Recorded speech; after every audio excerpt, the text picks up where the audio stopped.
Bueno, ya hemos visto cómo crear un proyecto en Visual Studio y cómo ejecutarlo. Ahora ya vamos a entrar de lleno en lo que es el curso, básicamente en la parte de codificación. Hemos dicho que para codificar los programas nos vamos a valer de una herramienta que se utiliza sobre todo cuando uno empieza a aprender programación, que son los diagramas de flujos. Decimos que un diagrama de flujo es la representación gráfica de un algoritmo. Nosotros, dado un problema, tenemos que plantear un algoritmo que resuelva dicho problema. Ese algoritmo lo vamos a plantear inicialmente con diagramas de flujo. Los símbolos gráficos que utilizamos para el planteo de diagramas de flujo son el símbolo de inicio y fin del diagrama, los paralelogramos para entrar datos. Siempre que pensemos en entrar datos, vamos a pensar en principio nosotros siempre en entrar datos por teclado. Más allá que después la entrada de datos podrían ser de un archivo, datos que llegan por internet, la foto que viene de una máquina de fotos, pero por ahora siempre que pensemos el paralelogramo, entra datos por teclado. Eh, el símbolo esta de hoja rota, lo que es la salida de datos, vamos a considerar que las salidas de datos se realizan siempre por la pantalla de la computadora, o sea, por el monitor.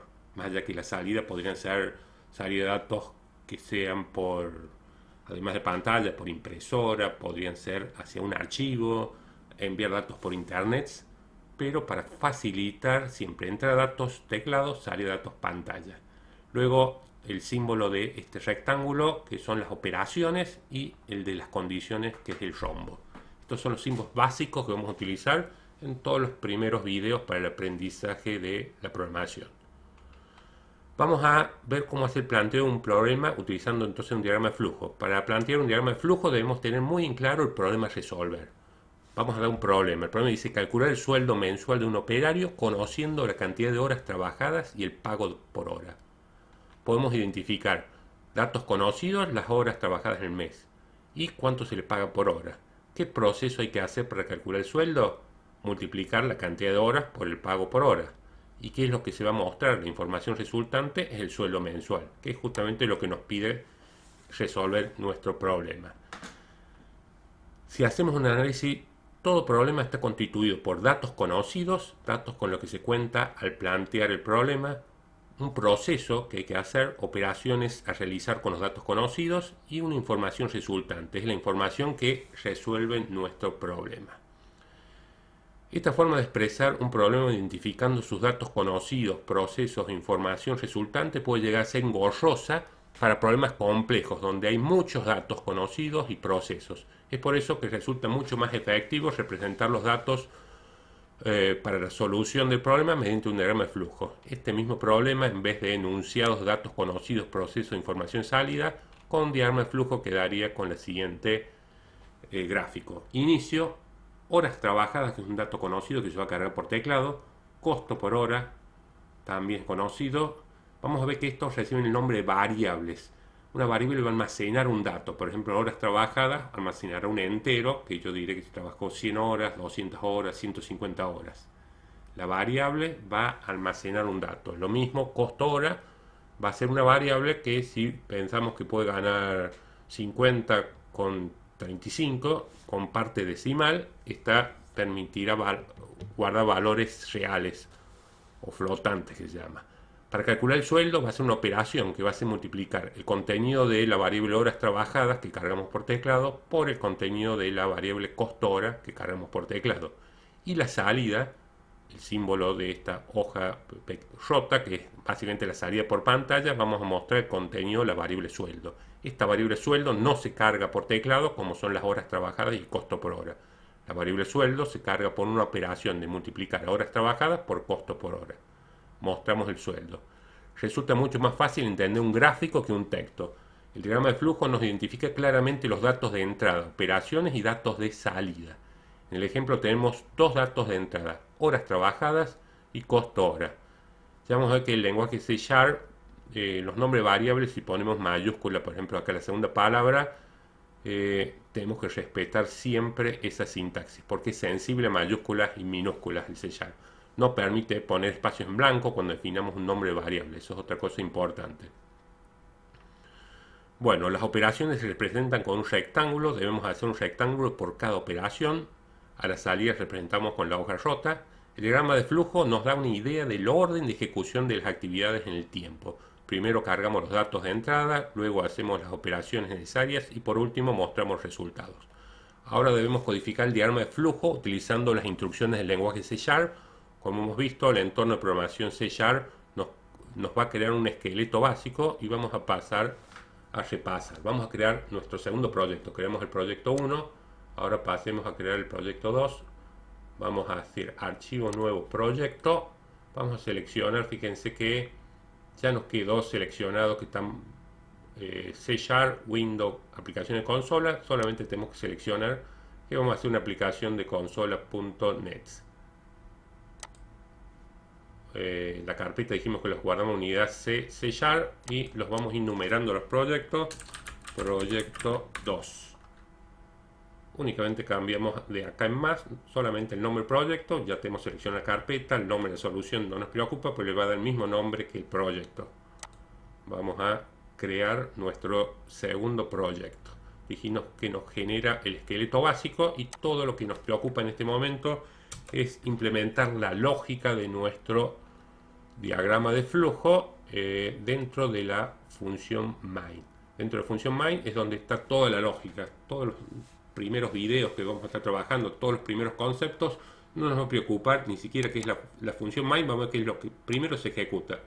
No nos va a importar el concepto de clase, de namespace y de using. Eso iremos viendo a medida que avancemos. Tengan en cuenta que C# no es un lenguaje pensado para aprendizaje de programación. Todo esto no está oculto, pero nosotros por ahora lo vamos a tomar como caja negra. La idea es que venir a main y hacer nuestro algoritmo.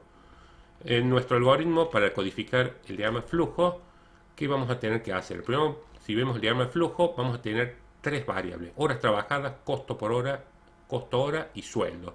Lo primero que tenemos que hacer es en la main definir esas tres variables. Horas trabajadas va a ser una variable de tipo entera, ¿sí? Que va a poder guardar valores enteros. Costo por hora va a ser una variable costo hora, va a ser una variable de tipo floats. Las palabras claves, que son estas que aparecen en azul, deben ir siempre en minúscula, y los nombres de variables, la propuesta es que empiecen con minúscula, y si está constituido por dos palabras en mayúscula, el primer carácter es la segunda palabra. La tercera variable es el sueldo,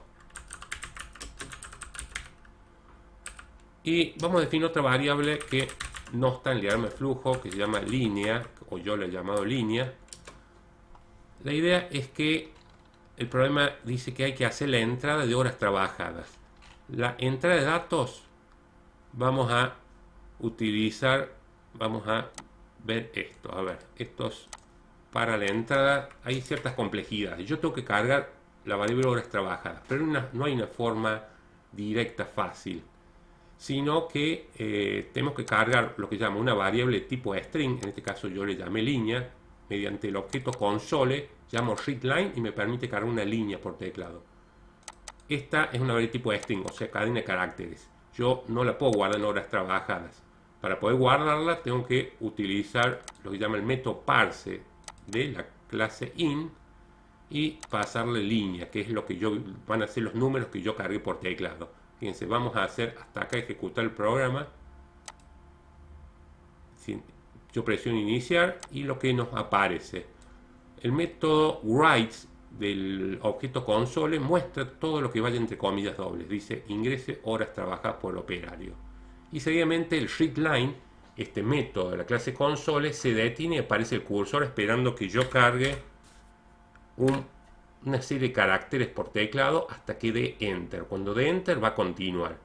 En este caso, cuando yo dé enter, ya en línea se van a guardar estos tres caracteres: el 2, el 3 y el 0.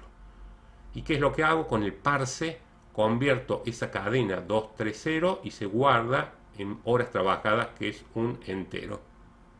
Supuesto que ahí finaliza hasta ahora nuestro programa. Esto en el diagrama de flujo estaría representado por el símbolo de entrada de horas trabajadas. El segundo símbolo de cargar el costo por hora, también van a ser tres líneas de codificación en C# y como vemos vamos a mostrar un mensaje que diga ingrese el pago por hora. Probemos de ejecutarlo para explicarlo. Bueno, la primera entrada dijimos es ingrese horas trabajadas. Vamos a poner 100. Y ahora dice ingrese el pago por hora. Ingrese el pago por hora. Se detiene en el readline esperando nuevamente que se cargue la variable en línea. Lo que yo ya había cargado en línea se va a perder. O sea, el 100.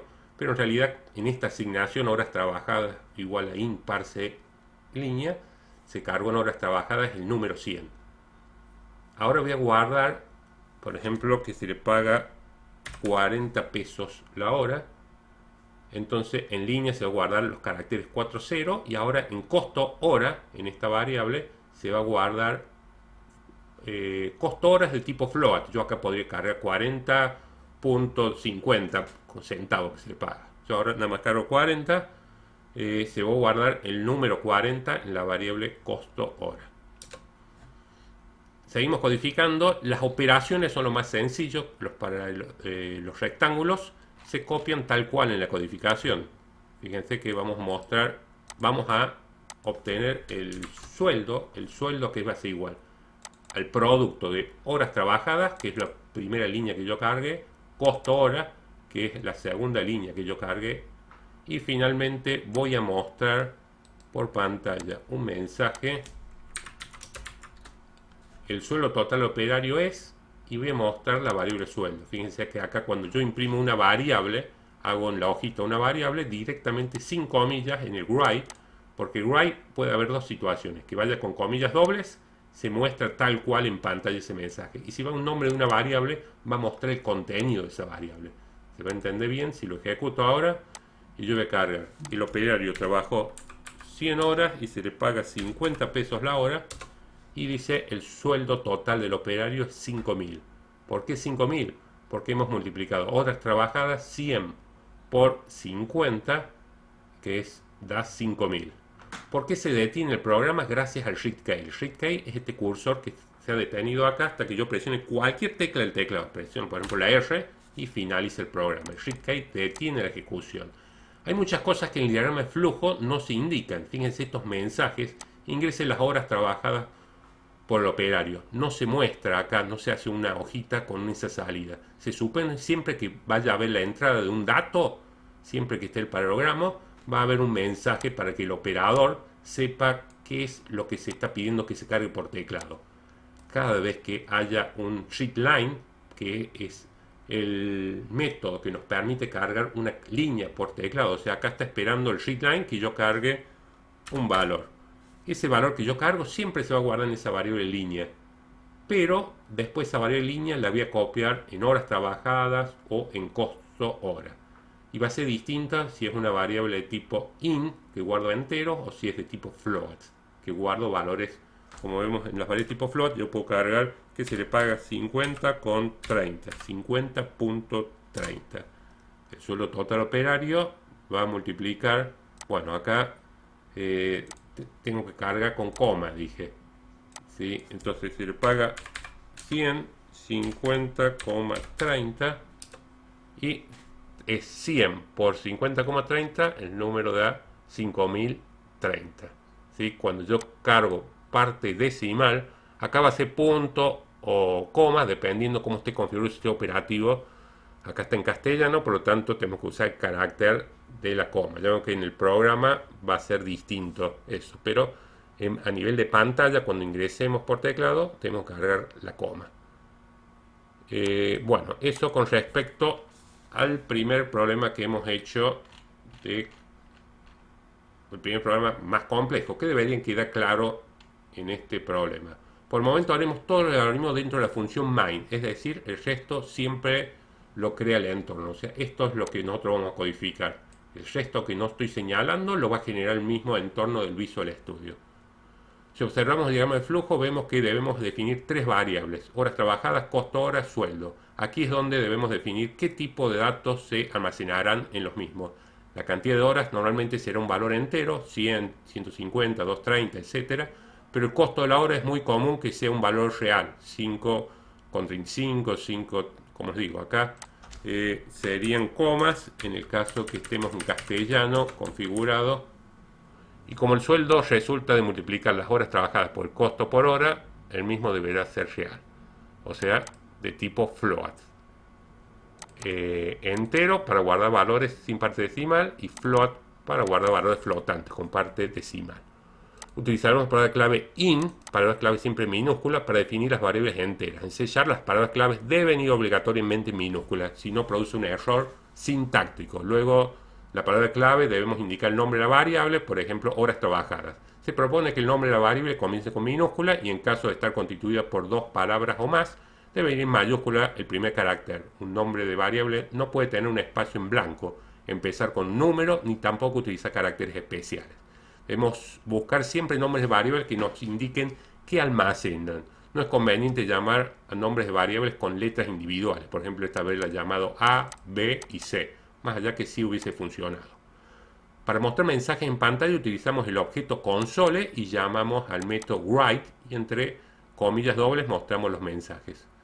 Con esta sintaxis, todo lo que se encuentra contenido entre comillas aparecerá exactamente en la ventana de la consola. Si ponemos una variable console.write y sueldo, al aparecer, va a aparecer contenido de la variable. No hay que poner las comillas dobles para que imprime el contenido de la variable sueldo. Es decir, el valor almacenado en la variable sueldo y no un mensaje sueldo. Si pongo doble comillas, va a mostrar el mensaje sueldo. Para hacer la entrada de datos por teclado, C# se complica. Debemos definir una variable tipo string que la llamaremos por ahora línea. Esto no está en el diagrama de flujo. Luego, cada vez que necesitemos ingresar por teclado un conjunto de caracteres, utilizaremos la función readLine. Función o método le vamos a llamar. Console con la siguiente sintaxis readLine y se va a guardar en línea los caracteres que yo tipeo por teclado. Un segundo paso es copiar el contenido de la variable línea a una variable tipo in. Horas trabajadas, se va a copiar lo que tiene línea, pero línea como es un string, tengo que usar el método parse de la clase in para que se pueda guardar esta variable entera. O una variable tipo float, y ahí utilizo el método parse de la clase float y guardo un costo por hora. La variable línea almacena temporalmente los datos que ingresa el operador del programa para luego copiar a la variable respectiva. Como vemos, si queremos convertir una string a tipo de dato entero, utilizamos la función parse del objeto in parse. Las operaciones que indicamos en el diagrama de flujo mediante la figura rectangular las codificamos tal cual como lo hemos planteado en el diagrama de flujo. Podemos ver una relación entre las instrucciones que utilizamos en el diagrama de flujo, como la main, que es el inicio, esta es la entrada readLine y la conversión a tipo de dato entero, la entrada de costo por hora, siempre cargamos una línea, una string, y luego con el parse de la clase float lo convertimos a float, las operaciones tal cual y la salida console write, la variable sueldo. En el diagrama de flujo no indicamos la definición de variables. Esta definición de variables no se hacen en el diagrama de flujo. Nos representamos con símbolos los mensajes a mostrar previo a la carga de datos. Ingrese las horas trabajadas por el operario. Fíjense, esto no aparece en pantalla. No aparece en el diagrama de flujo, perdón, acá adelante.